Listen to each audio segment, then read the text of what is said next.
Okay guys, good morning. Itong video na to is para lang po doon sa mga baguhan at saka doon sa mga sama na natin yung datihan pero mga nakakalimot, isa na ako doon, no. Sorry. So eto, yung system na to, running na po siya. So may karga na siya.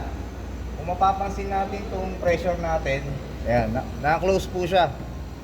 Itong low side hose natin, kakabit natin to rito sa access valve niya. So ayan.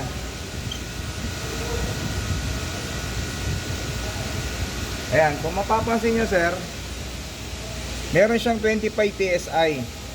So ngayon yung iba ikinakabit agad dito. Itong center hose natin kinakabit agad sa tangke. Tapos dito bubuksan nila tong valve ng tangke. Tapos mag-pepper siya agad sila dito sa gitna.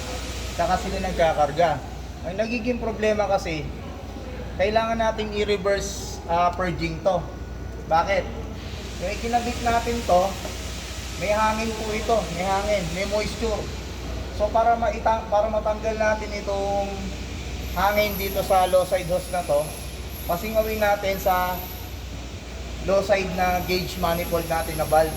So pasingawin natin, pakinggan natin. Yan. Okay. Natulak na natin yung hangin dito. Saka natin ikakabit. Itong video na to sir, binibideo ko para dun sa mga magdadagdag ng karga if ever. Buksan natin to. Yan, okay na. Saka natin i-first dito, pakinggan natin sir, pakilapit. Yun. Okay. So yun lang guys, save natin yung natin, Freon natin na walang halong moisture o hangin sa system para wala tayong back job. So yun lang guys, thank you.